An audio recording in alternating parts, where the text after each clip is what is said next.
Miss your favorite show? Download the podcast at kcaaradio.com.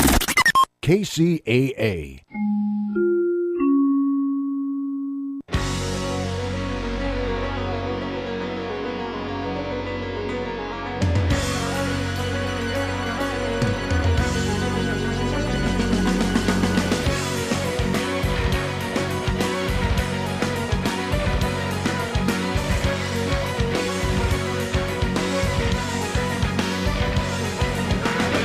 Live and in color from the NBC News radio broadcasting studios of KCAA, 1050 AM, 102.3 FM, and 106.5 FM, located in beautiful Southern California, and in parallel from the Turf's Up radio studio in Fort Lauderdale, Florida. Thanks for tuning in to the Water Zone show this evening.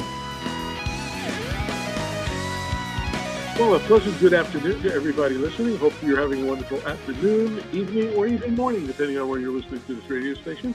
So we do appreciate you checking in with us. And I'm Rob Starr along with Mr. Chris Daney, and we are the hosts. And we hope everybody's doing well. Miss Chris Austin is on a outing today, and she'll be back next week.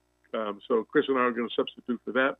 But Chris is out of town. He went to where it's a little cooler than it was in California. Why don't you tell us where you is?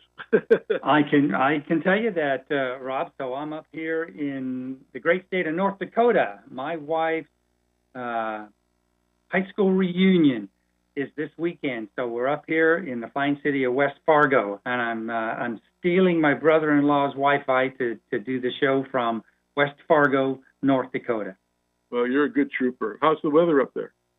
It's beautiful today, about in the mid-70s, but I understand, looking at the weather, that they're gonna test my fortitude from a Southern California guy, being up here in the great Midwest, because it's supposed to get pretty chilly this weekend.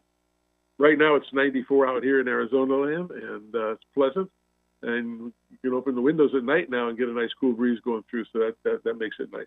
So it's wonderful.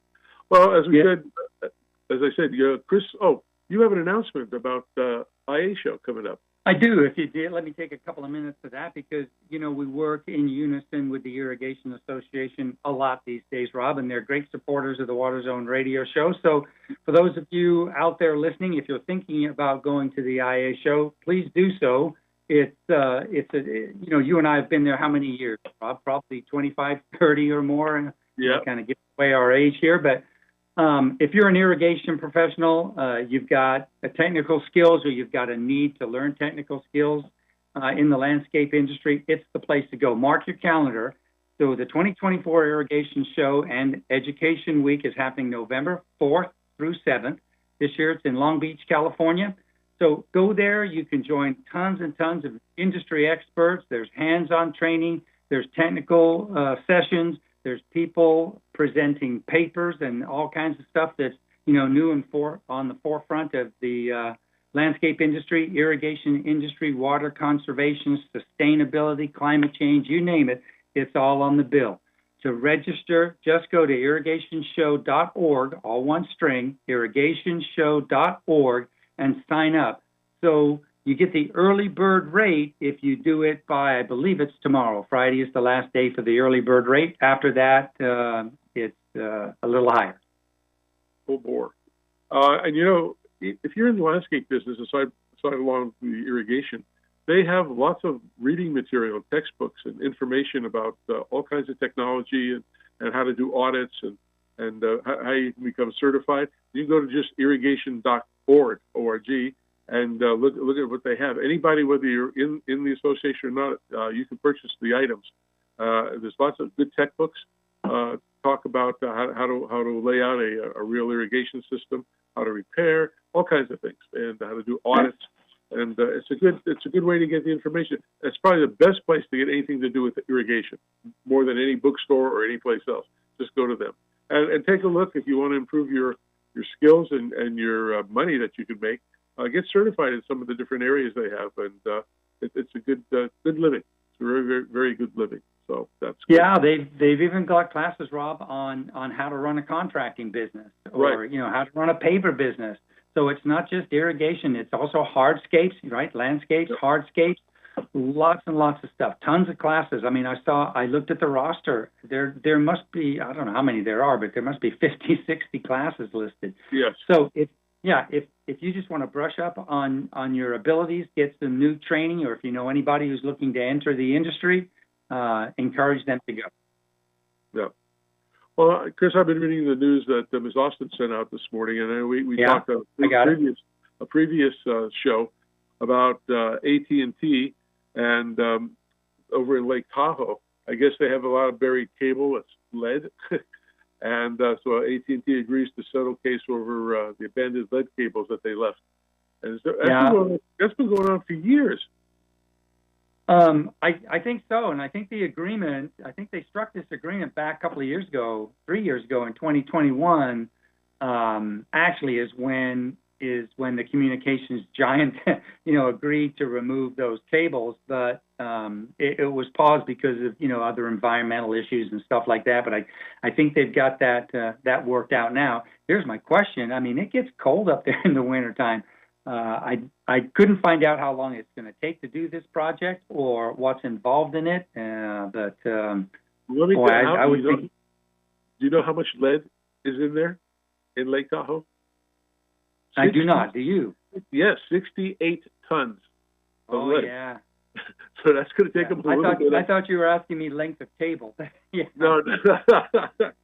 Well, it's 8 miles long, so you can figure that out. But it's 68 tons of lead that's in there, and that's going to be a monumental effort to pull that all out of there. And then what are they going to do with it?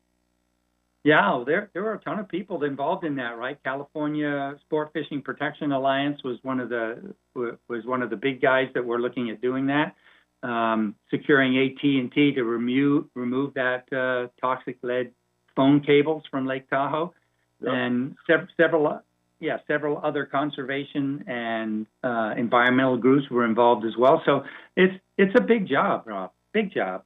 Yeah, just a lot of stuff going on. There's she also told in her stories about how thirsty are crops. Researchers are amassing scales to study crop water use.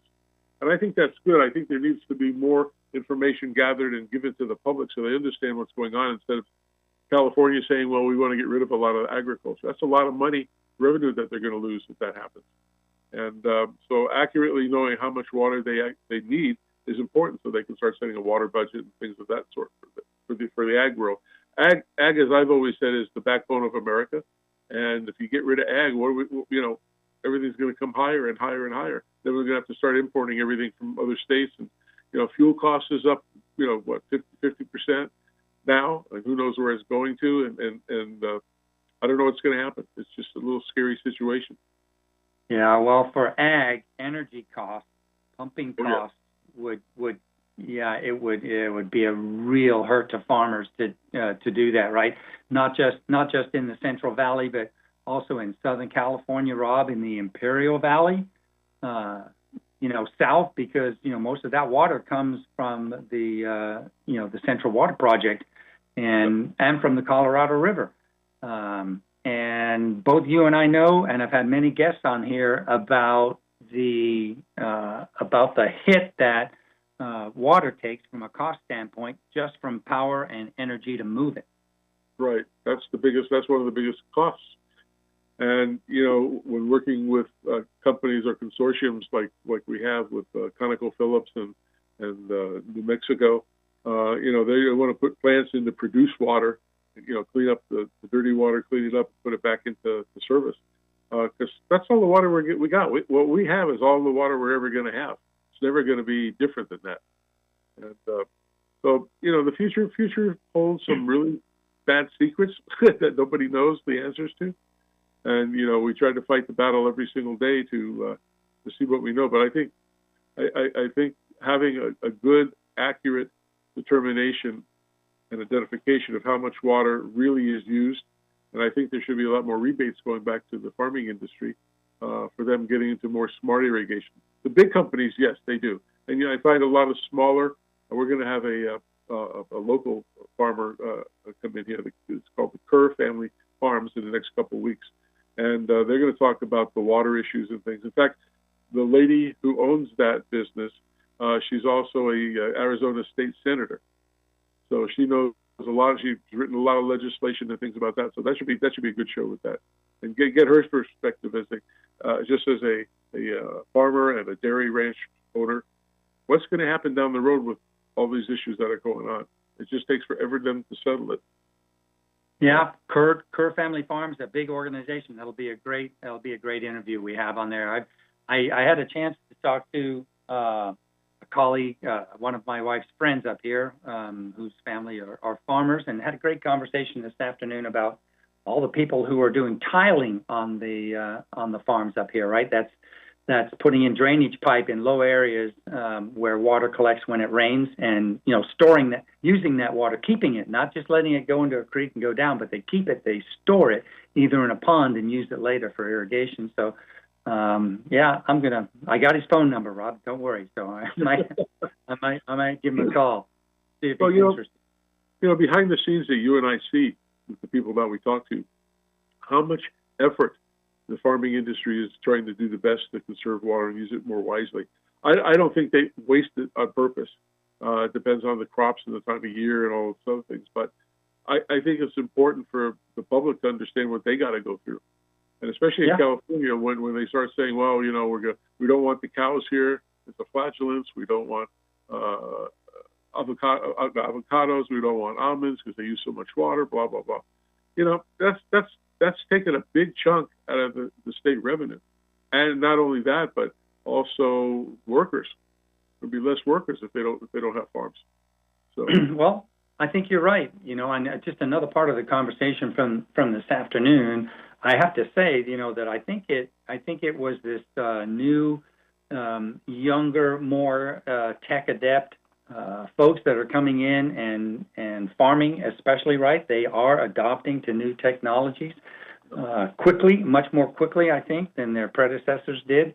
They understand the environmental impact. I mean, who doesn't, right? It's on the news 24/7. But they understand that they're a big part of that if you're in farming these days. And there's a lot of federal dollars available out there to help these farmers offset the cost of doing this stuff. And then when, as he was saying, when you can get a 4 or 5% better crop yield, that's something to start cheering about. But when you start doing stuff like tiling and you can start to use 10, 12, 15, even more percent of your arable land because it's not flooded, and you start to get 12 and 15% better crop production. That's money. That's real dollars right there. The farming business has always had issues with money. A lot of farmers in the last 25 years went out of business. A lot of the smaller ones got bought up or merged in with other people to make it a larger operation. But cost is very, very important to those guys. And anyway, they're working at that. What was I going to say? Let's take a commercial break and we'll bring on our special guest, and because we have more time without any interruption. So stick around. We're going to take a quick break for a minute or so, and then we'll be back starting with our featured guest.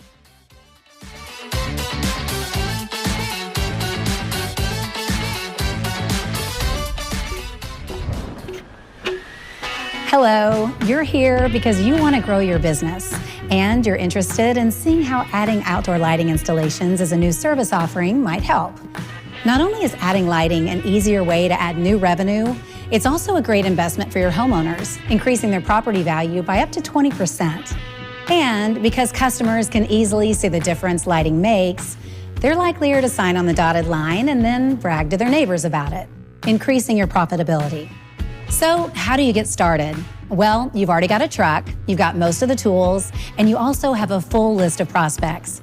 Start by reviewing past projects. Identify customers, friends, or relatives who might benefit from lighting and could become an advertisement for other homes in the neighborhood, since a good installation can earn a lot of referrals. Consider giving a discount in exchange for using the project in your marketing efforts. And be sure to take before and after pictures. With your first couple of projects, ask lots of questions. What do your customers want in their lighting project? Common goals include illuminating an outdoor seating area, spotlighting unique features in the landscape, lighting pathways, or adding nighttime curb appeal. But you won't know until you ask. What's the budget? If there isn't one, put together 2 versions of the proposal, simple and full coverage. You can always land somewhere in the middle. Where is the power source located? What is the function of the space? Are there plans to expand the space or add more lighting in the next 2 to 3 years? Does the community have any lighting restrictions? Look at other houses in the area with lighting. Look for gaps in coverage or dark spots and think about how that could be solved when installing your first project. Always check local codes and permit requirements before starting a project. Some locations require a certified electrician on the project, and insurance coverage is recommended. For any landscape contractor, outdoor lighting is an exciting add-on to grow your business, keep your crews busy, and generate more revenue. Online or in-store, SiteOne has the resources you need, including products and training, as well as technical and design support. Visit SiteOne today to learn more and get started in outdoor lighting.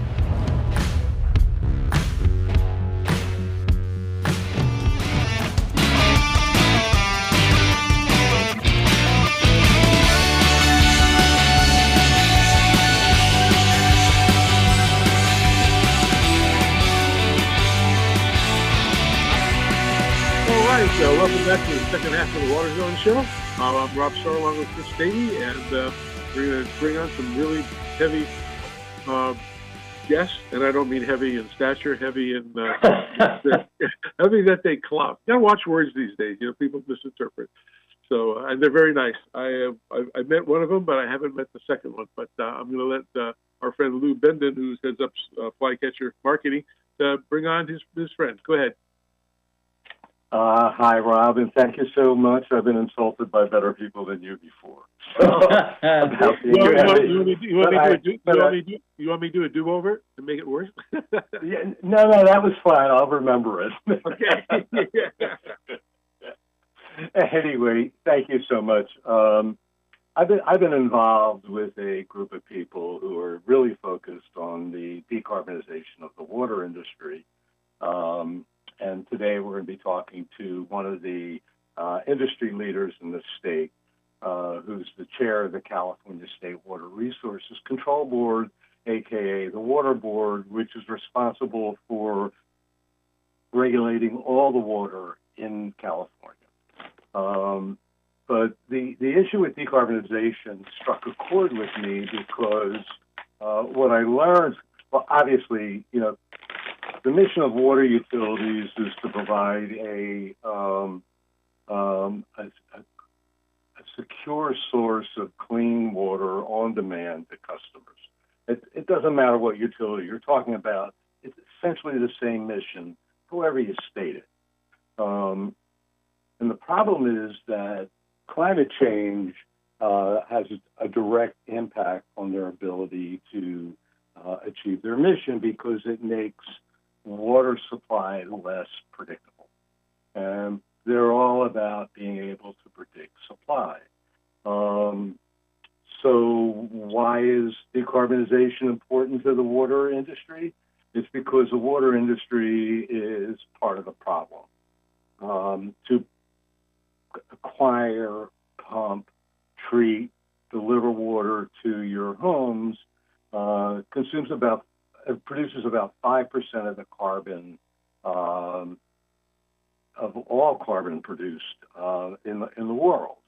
So we become part of the problem, and in order to be part of the solution, the AWWA and the industry is focused on achieving what they define as net zero, climate neutral, whatever you want to call it. It's basically reducing one's carbon footprint to a standard where there's no carbon being produced at your specific facility.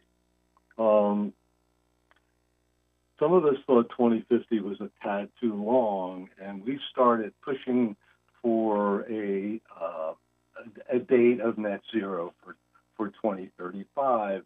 And we believe it's not only realistic, that it's totally achievable, and the proof being East Bay Mud once said 2035. East Bay Mud is the third largest retail utility in the state out in Oakland. Their board had set 2035 as their goal to achieve carbon neutrality, and they moved that up to 2030, which they will achieve.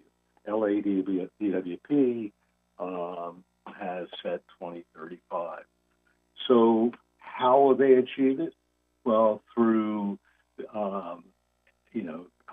generating clean energy, through solar, through putting in LEDs and reducing the energy footprint of their buildings, through going to electrifying their fleet. And at East Bay Mud, one of the things they did was they went into energy recovery in their wastewater system. And what I love about it is that East Bay Mud generates 140% of the energy they use, which means energy recovery and the energy they use in wastewater is cash flow positive. So there are other things that affect it, and among that is water loss. So water loss or non-revenue water is water that a utility produces, treats, and pumps that never reaches the customer. Somewhere along the line, it is lost.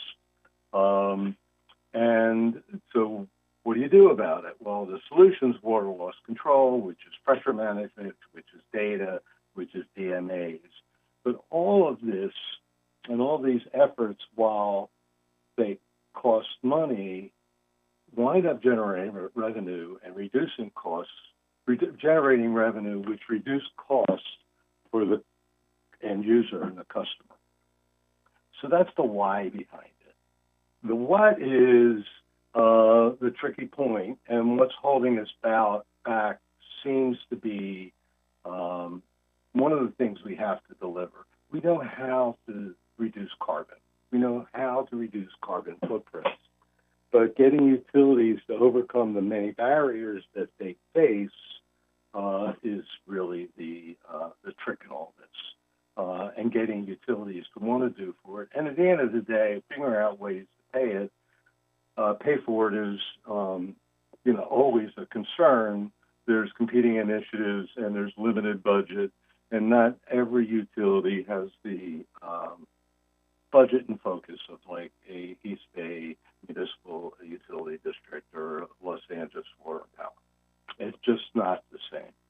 So today we're going to have on our program Joaquin Esquivel. Joaquin is the chair of the California State Water Resources Board, and the mission of the Water Board is to preserve, enhance, and restore the quality of California's water resources and drinking water for the protection of the environment, public health, and all beneficial uses, and to ensure proper water resource allocation and efficient use for the benefit of present and future generations. Right. Well, just to let you know, he's connected and ready to go. Okay, so let me introduce Joaquin. Joaquin was appointed to the State Water Resources Control Board by Governor Jerry Brown in 2017 and was designated by Governor Newsom as chair in February 2019 and reappointed to the board by Governor Newsom in 2021. And he's got a long list of accomplishments. But Joaquin, welcome to the Water Zone. I really appreciate your sharing your very precious time with us, and thank you for coming on board. Thank you. It's great to be on here, Lou. And thank you, Rob and Chris. I appreciate the light you continue to shine on all topics water here. Oh, that's all we do. In fact, we're going to have a buddy of yours on the show in a couple of weeks, Wade Crowfoot. Fantastic. So anyway, just to let you know. And so I'm turning it over to Lou to run. So Joaquin, why is carbon a problem for the water industry? I don't need to spend most of our time on it, but please, it's a lot of what I care about, as you well know. But maybe you could let people know why it's an issue. Yeah, thanks, Lou. I think we all well know that climate change is here. It's with us. And many of the most dramatic impacts from climate change stem from what it's doing to our water cycle. So deeper droughts, here concerned with flashier floods. And so oftentimes when we talk about climate change in the water sector, it's in the context of adaptation, and importantly, making sure that we're adapting to this change hydrology that we're all managing here globally, of course, but within California, given the dramatic swings that, our water cycle has always swung between droughts and flood, but, truly the intensity of those droughts and floods are now really being laid bare with the changes happening within our climate. So there's a, very robust discussion around adaptation and importantly supporting communities and their access to water through droughts, better managing groundwater, and surface water supplies through water rights. But the conversation that we don't have as developed currently, but it's just as critical, is around mitigation. And there, Lou, to your point, the water sector has tremendous opportunity to better align with climate goals insofar as reducing the amount of carbon and other gases as well. I think of methane, say, at wastewater treatment plants and other climate warning constituents. And actually not just be zero, but here I think of wastewater treatment plants and the organics rediversion that's happening from landfills to them to actually generate energy and reduce also then obviously the gases like methane that are produced in landfills and otherwise.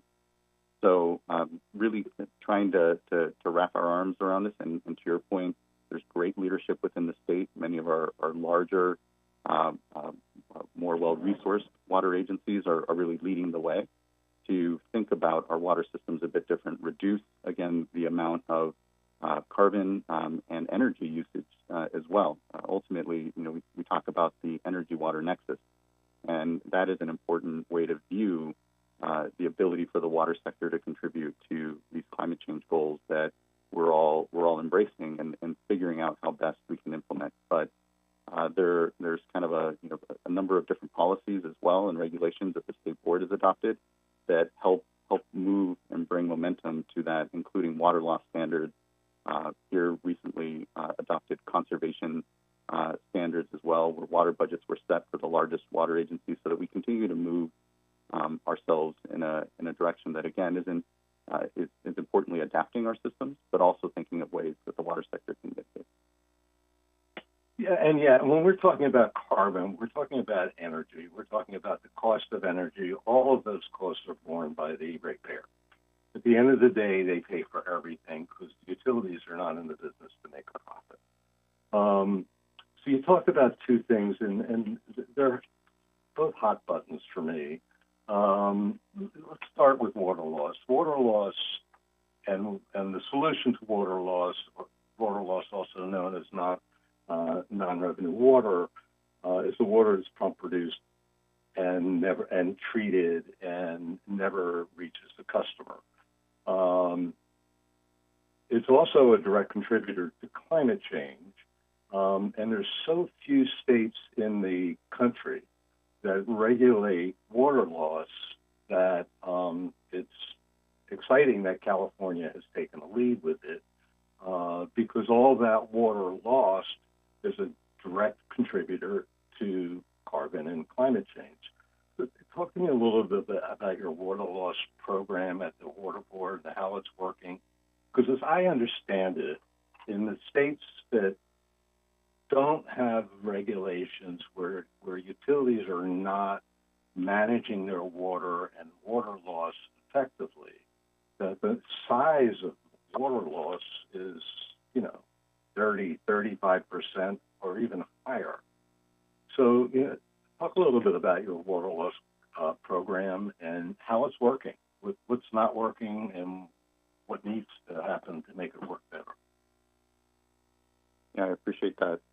The water loss standards here were developed actually just before the work really started as well on our general conservation regulations, which again set water budgets. So water loss is now a component of the water budgets that water agencies here are needing to meet. And to your point, non-revenue water, water that's lost through leaky pipes throughout the system, is a slow drain ultimately on systems and their ability to even charge for the cost of having treated, moved, and then lost through leaks that water in the system. So it is a really important thing to make sure that we're keeping mindful of, that we're here setting standards, and importantly, as the board did in the adoption of the regulation, for how to ensure that water loss is kept to a minimum.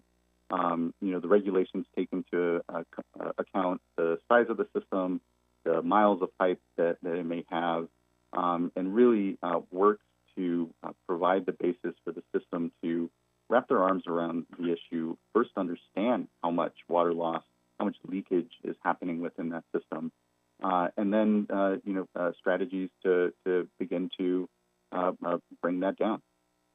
And these are all, whether it's conservation or the climate discussion, we generally, these are all data-driven efforts. They have to be. And so part of it as well is just developing that information for the system itself to understand where best to prioritize their investments when it comes to water loss and leakage. I think ultimately one of the bigger challenges to the regulation are just the cost ultimately in fixing those leaks. And here the function of the regulation is in fact to bring it to the forefront for the system, so it's not something that's kind of left to not be addressed, but is here required to be part of the prioritization that water systems have to go through to make sure they're investing precious ratepayer dollars, community household dollars into the system in a way that makes the most sense. But ultimately, there's a lot of competing demands for those dollars. There's a lot that our water agencies are having to adapt to. And so for me, one of the greater hurdles is around keeping in mind affordability, even as we pursue, the important goal of minimizing those losses for the water system. And it is across the board's work, whether it's in setting maximum contaminant limits for drinking water, even our conservation regulations.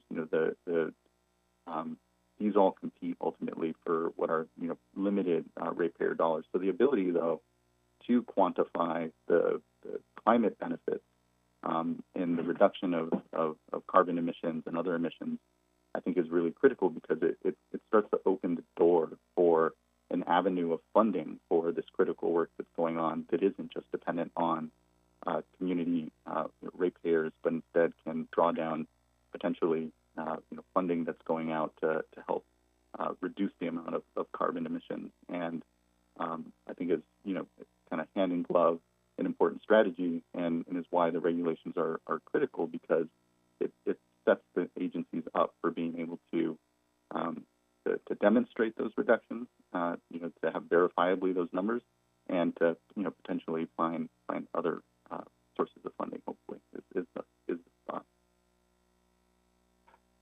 From my understanding with water loss, it all starts with the audit, that you have to define the problem and then fix the problem. But to your point, there's boatloads of money available through the Inflation Recovery Act, energy recovery through systems that generate renewable energy within the pipelines. There's a lot of solutions that are cost effective, but fixing the pipes seems to be identifying the leaks is one thing, but fixing them is another, because these things are all buried. Definitely. And what can be, and the sooner, the better and more real-time information the system has, and the sooner you can get to smaller leaks and problems forestall than bigger leaks. And I think we've seen that these last years, where there have been, from some systems, significant water main breaks and a real significant loss of water once it gets to that point. So it really does ultimately also dovetail with the challenge that systems are having around aging infrastructure generally. As we know, much of the infrastructure beneath our feet for our water systems was actually built decades ago. When the Safe Drinking Water Act and Clean Drinking Water Act and Clean Water Act were first introduced, it came with a lot of federal dollars that built out much of the drinking water and water infrastructure that we have nationally and here within the state. And that bill is now due. We're fortunate that the governor and the legislature have prioritized funding for drinking water systems and wastewater systems. So is the national federal government as well. And the Biden-Harris administration's passage of the bipartisan infrastructure law and its funding. So we've seen here and certainly as just these last 3 years, the state board has been able to get out about $5.2 billion in clean water, wastewater, drinking water dollars for systems, that there's a tremendous need out there. And it's because, we truly are at this moment where there is a lot of aging infrastructure in the ground, and agencies are needing to invest in that, even as they also adapt to climate change and make the investments needed there. So when you think of the aging infrastructure, if you're talking about New York, Philadelphia, D.C., I mean, our infrastructure is almost new compared to them. And a lot of the water loss solutions being the M36 audit, occurred because someone had to do something because they just didn't have, they were losing so much water that they had to come up with a fix. Before you can fix something, you have to identify the problem. Definitely. So, actually, I'll just note, what you see, other states are trying to grapple with these. We took a direct route when it comes to just really looking at water loss and establishing standards. But I know New Jersey took an approach really around asset management, which is another way, ultimately, of really getting at this issue. But having far more stringent requirements on reporting on assets and requirements for the management of those assets. Here, the water loss standards are having that same effect insofar as helping to ensure that agencies are prioritizing the investments needed to here reduce the water loss and the leakage of the system. But just to, for what it's worth, noting that there are other states as well that are trying to do their best at really wrapping their arms around the issue of aging infrastructure. One of the things I really love about this industry, first of all, I'm retired, so I'm not looking for clients out there. But the industry is collaborative. So I would expect that if the approach New Jersey is taking works better, it creates an example for some other state and other utilities to leverage. It's not about what we did or somebody else did. It's about what works. And at the end of the day, the goal is, water loss. It's about securing and providing water for customers on demand as they expect. Definitely. So yeah, I agree. We're all amongst us as states, mini laboratories for the work that's going on, and there's a lot of opportunity and continues to be a bright spot. The amount of sharing, collaboration, and coordination that is going on both nationally and internationally around water issues. So that happens at your level too?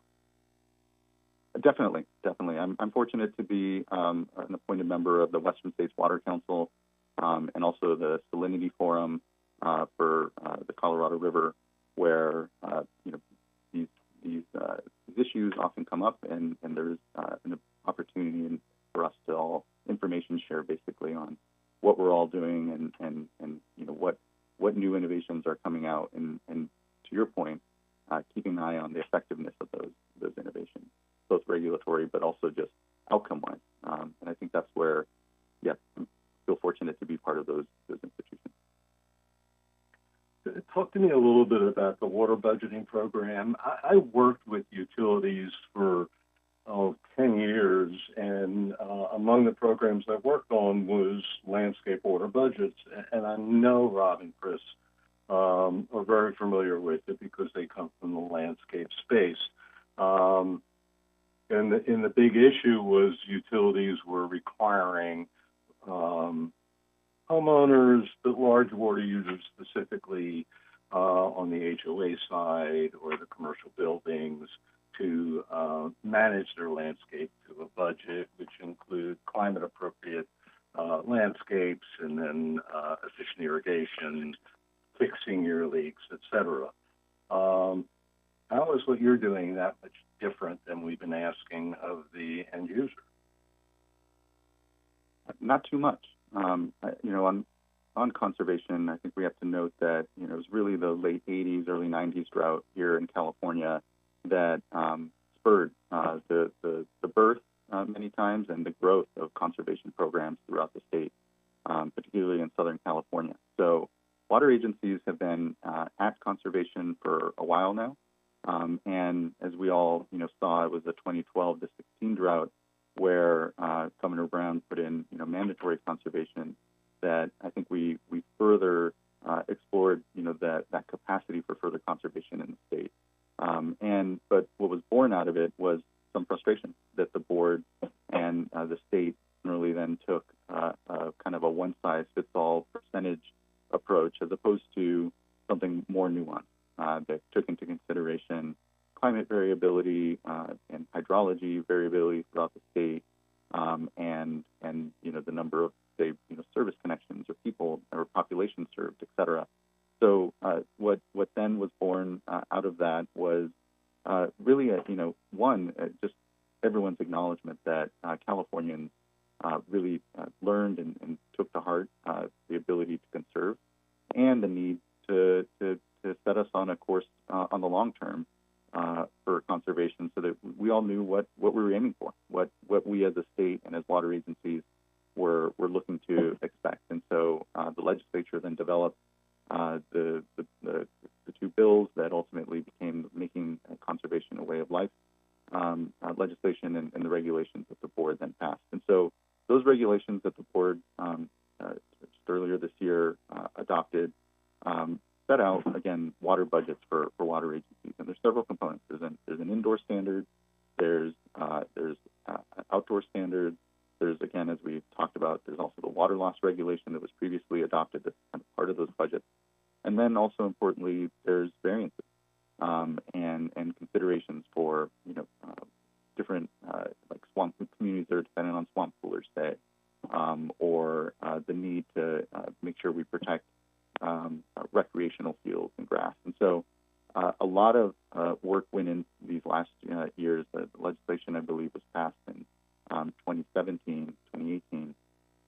And these last years have been a tremendous amount of work by the Department of Water Resources, water agencies, the state board, to all come together to say, okay, what is a fair development of these budgets? And I think it's important to note that although there is an indoor standard and an outdoor standard and these variances and also standards for commercial, institutional, and industrial places, not just residential, it attempts to pull those all together to create these ultimately budgets. And it's the budgets the water agencies are needing to meet, not necessarily individual households to those budgets or any one component of the budget.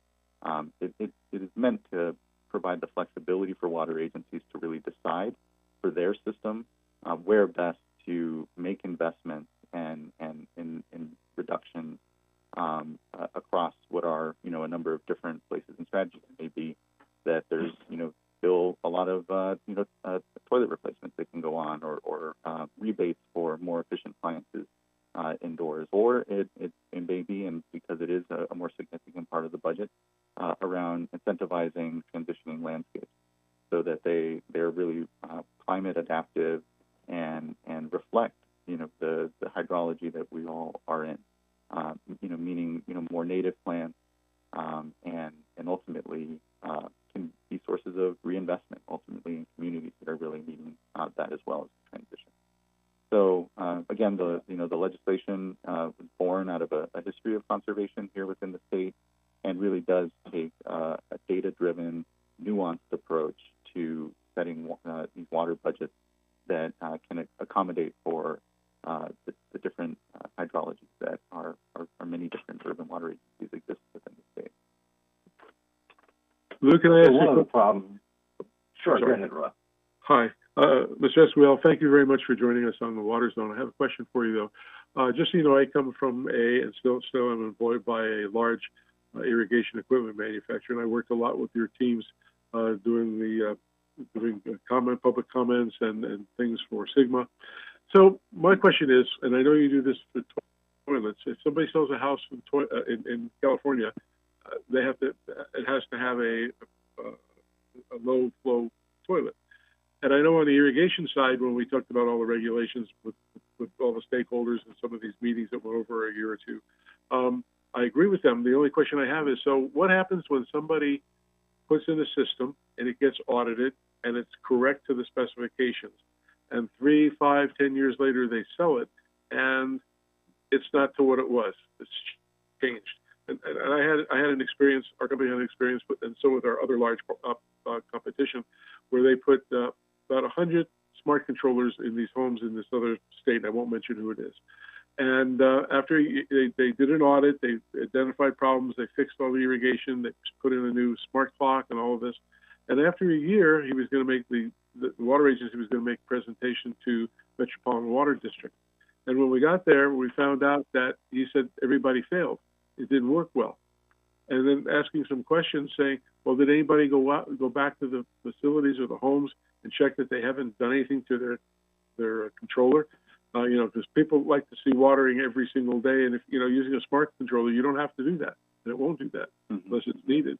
So is there going to be a regulation or somebody's talking about, so if you put the system in at the beginning of a new construction or a redo or whatever, what happens over the years? Because a lot of people don't really maintain that. Yeah, I appreciate that. Currently, there are no requirements for that.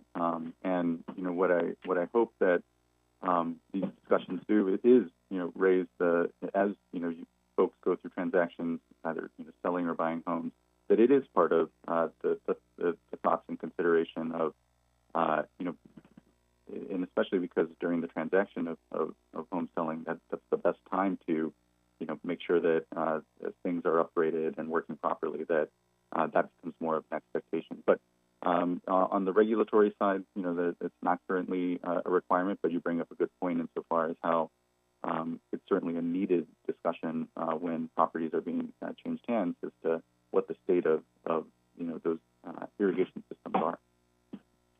Thank you. I appreciate that. It'd be interesting, though, because obviously it's true with toilets. There's law and regulation on the books, and that's managed by the realtor at the time of sale. But it'd be interesting to have or require some audit of some sort prior to sale to make sure the system is working as efficiently as it was set up to do. I think you probably have a lot on your plate as it is. I'd like to put some more on it, though. What is the state? Sorry, you do know me. What is the state doing or thinking about doing specific to carbon within the water industry? Is there any thought towards pushing seems to be too hard a word, but I'm from Philadelphia, and that's how we talk. Is there any thought of advancing some in regulation or whatever else you can do to make utilities treat decarbonization as an objective? It's certainly, if you do the work and reduce the water loss and you do the things that will reduce carbon, you do reduce your costs, which is a net benefit to the customer. I fully believe that, but I'm curious as what the state could do or plans to do, because I know the governor is a big item for him. Yeah. Currently, I don't know of any plans to put in firm requirements for systems. I know that the Climate Registry has developed already, though, a voluntary greenhouse gas registry for water systems, and there's a number of water systems that have gone through that exercise, have been leaders, and to your point, those like East Bay Mud really taking a holistic look at their carbon footprint through their operations, whether it's vehicles, whether it's the emissions from the plant, whether it's where their energy is being drawn from.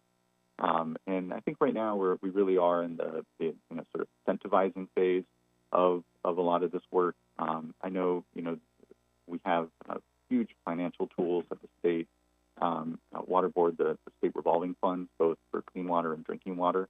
And there, we have opportunities to, and currently don't have, as strong incentives as perhaps we could, but that incentivize, by, obviously we don't have all the money that we certainly need within the water sector, and so we're always need to prioritize how we select projects that are coming to the state revolving fund for funding. And so there's, various criteria and scoring.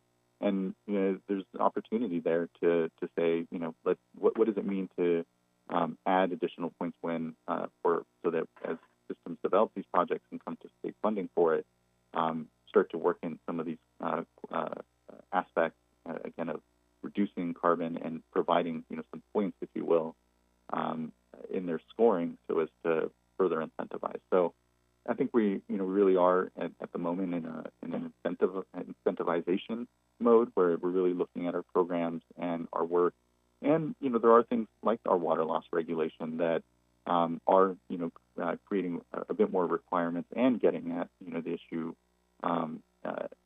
through, just your water loss and the benefits, to your point, of the carbon footprint of water systems and also the cost savings that end up happening. So, whether or not, on the horizon there's something more expansive, I'm not necessarily aware of, but it is a topic nonetheless that at the state board, we continue to try to think through. And again, at this point, it really is in the vein of incentivizing these activities for water systems and doing our best to come up with ways that we can help fund and relieve the affordability pressures that come along with it.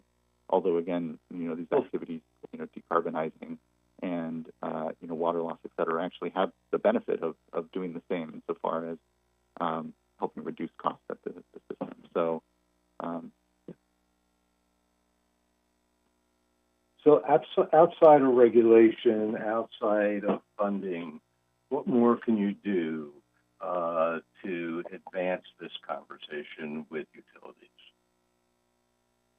Yeah, this is part of it, actually. I really appreciate Lou and, again, Rob, Chris, for your taking the time to highlight this issue. And I think that by continuing to, I know in when I'm, going to places like the Association of California Water Agencies or the California Association of Sanitation Agencies, continuing to work with them and trying to come up with ideas.